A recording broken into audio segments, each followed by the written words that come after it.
Готви ли се Китай за мащабна война? Ще влезе ли голото образование в училищата и защо бащата на изкуствения интелект напусна работата си в Google и се сравни с създателят на атомната бомба? Днес ни очаква един наистина вълнуващ епизод на Clash News, затова останете до края. Кръглата планина в Шри-Ланка. Поради странно изкуствената й форма на почти перфектен полукръг, често е наричана и планината на извънземните. Местните хора по тези земи я познават като Ания Малей, което означава възвишението на пришълците.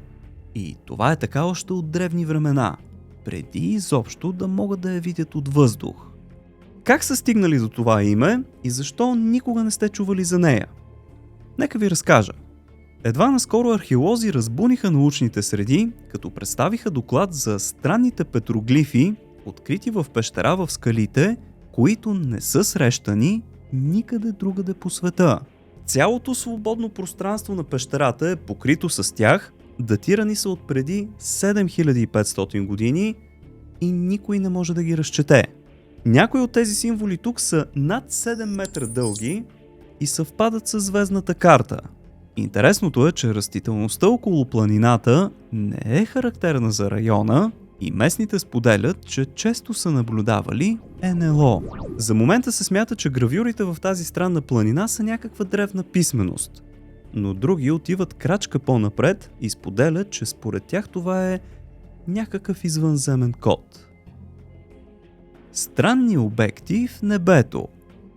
Наскоро това видео обиколи целия интернет и хората започнаха да си задават въпроси какво точно е.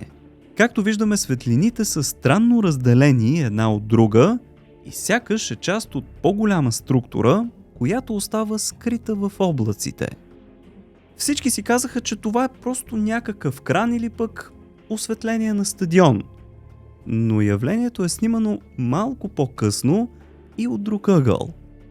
Виждаме, че кадрите са наистина по-далечни, но все пак се наблюдава подобна странна светлина. Пускам ви и друго интересно видео, снимано на 14 април над Оклахома в Щатите. На него виждаме как обект пътува оставяйки струя, след което се разделя на две и частите поемат в различни посоки. Това наистина много прилича на ракета, но пък вижте какво започва да прави едната част. Наблюдаваме бързи и странни пулсации от всички страни, сякаш нагласят курса. Ако някой може да даде повече инфо за този обект, нека да драсне един коментар. Преди няколко дни пък това видео със светлини над Лас Вегас обиколи мрежата, като все още няма обяснение за него, а само спекулации. Според някои източници, въпросните светлини са около 10 метра широки и са наблюдавани в продължение на 20 минути. Ако искате постоянно да научавате такива интересни новини, то абонирайте се за канала и оставете по един палец нагоре в подкрепа. Китай се готви за война. Последно време в Южно-Китайско море прехвърчат сериозни искри и особено застрашен се чувства Тайван, към който Китай имат териториални претенции. Лидерът на комунистическата партия Си Цзинпин съвсем открито призна, че Китай се готви за война и призова армията да бъде в бойна готовност. Наскоро дори обяви мобилизация на цивилни, за което не се чу много, но е нещо доста голямо. Освен това увеличи военния бюджет с 7,2% и проведе учения, които симулират точно удари върху Тайван. Те така съвсем случайно съвпаднаха с посещението на френския президент Емануел Макрон в Пекин. Така че китайската заплаха става очевидна.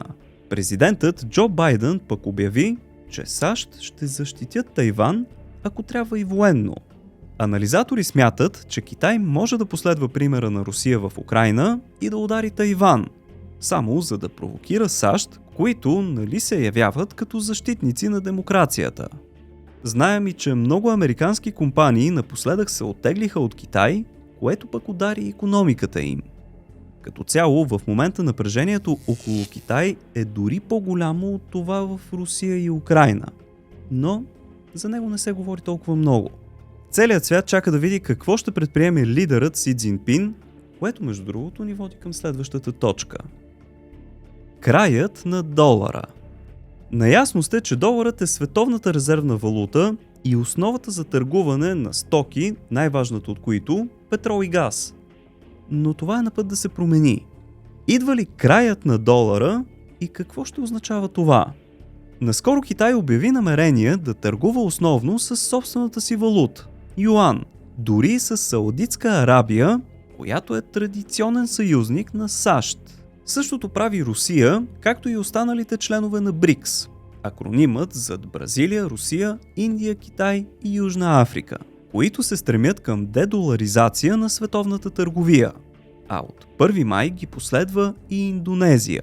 От 80 години насам САЩ се радват на икономическата си власт всичко да се смята спрямо долара. Така могат да налагат санкции напълно самосиндикално на държави, както се случи с Иран, например. Гледаме графиката. През 2011 година САЩ налага санкции и изпрати цялата страна в рецесия. През 2015 ги вдигнаха и икономиката на Иран експлодира. Но през 2019 ги върнаха и отново ги изпратиха в трета глуха, както виждате. Русия и Китай водят нов икономически блок с растящ лист от държави, които искат алтернатива на доминиращия долар и търговия с друга валута. Дори Иран и Саудитска Арабия, които се мразят, си стиснаха ръцете, разбира се, под надзора на Китай. Но САЩ имат още една причина да се притесняват. Китай държи голяма част от американския външен дълг, който в момента е над 31 трилиона долара. Чисто икономически погледнато, САЩ, които биха пострадали страшно много от падането на долара, и Китай биха имали изгода от една по-сериозна война. Колкото и странно да звучи. Мистериозният облак над Истанбул. На Турция напоследък нещо не й върви особено много и наскоро Истанбул изпита преживяване, което е оприличавано като настъпващ Армагедон. Странен и зловещ черен облак покри града и го потопи в пълна тъмнина за около 5 минути. И то посред бял ден, както виждате на екраните си. Гигантското чудовище е било с размери между 7 и 10 км в диаметър.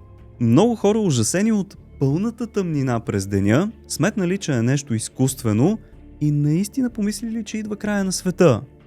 Интересното е, че само минути след това облакът отминава и денят се завръща. Обяснението на метеоролозите е атмосферен феномен, но много хора спекулират, че това не е естествено явление, особено след зачестилите бедствия на Турция през последно време. В района на земетресенията от февруари пък се разви торнадо, което е изключителна рядкост. Шефът на Google признава, че не разбира как техният изкуствен интелект се самообучава. Изкуственият интелект на Google, Bard, успя да научи абсолютно сам цял един чужд език, и то не някой разпространен, ами бенгалски, който е говорен предимно в Бангладеш. Най-страшното е, че това се случи без никаква намеса от страна на разработчиците. По този повод, главният изпълнителен директор на Google, Сундар Пичай, признава в интервю, че не е наясно как точно работи новата програма. Тя се е проявила и като икономически анализатор и е написала есе по темата, препоръчвайки 5 книги. После се оказало, че нито една от тези 5 книги не съществува. Наскоро излезе новината, че бащата на изкуственият интелект, Джефри Хинтън, напусна позицията си в Google, и то с думите, че сравнява работата си с тази на Опенхаймер, създателят на атомната бомба. Хинтън е написал програмата, която е положила пътя на ChatGPT и Bard и изтъкна, че нещата стават наистина плашещи. Той казва, че скоро няма да може да различим кое е истина и кое не е, защото изкуственият интелект ще стане най-добрият манипулатор на масите чрез снимки, текстове и дори цели видеа. Учени казват, запечатайте тази пещера. Наскоро учени споделиха, че това, което се крие в тази пещера на вашите екрани, никога не трябва да види бял свят. Тази подозрително обикновена черна дупка се намира в Кения и се нарича Китум. Но сега сигурно се питате, защо пък трябва да се запечатва? Какво точно има вътре? Причината ще ви изненада. В нея, скъпи приятели, има огнище на вируса Марбург, който е класифициран от Световната здравна организация като екстремно опасен. Статистиката сочи над 60% смъртност при хората. Само за сравнение, тази на COVID е около 4%. Последно в пещерата са влизали двама французи през 80-те години и само от вдишването на застоелия въздух вътре са се заразили. През 90-те години пък щатите най-накрая организират експедиция, за да изяснят какво има вътре. И там установяват признаци и на ебола. От тогава пещерата е известна като едно от най-опасните места на Земята и достъпът за хора е забранен. Хора, много набързо искам да ви напомня, че може да пазарувате с моя линк в Ozon.bg. Просто изпишете ozon.bg/clash преди всяка покупка или пък цъкнете линкчето от описанието. Така наистина много помагате на канала, а промокода за ArdesBG си остава The Clashers. Благодаря ви. Режат дървета с лазер. Вместо да търсим начини да засаждаме и да отглеждаме по-бързо дърветата, ние откриваме нови начини да ги режем скорострелно. На вашите екрани наблюдавате така известните лазерни оръдия, които могат да режат клони и цели дървета на разстояние до 300 метра.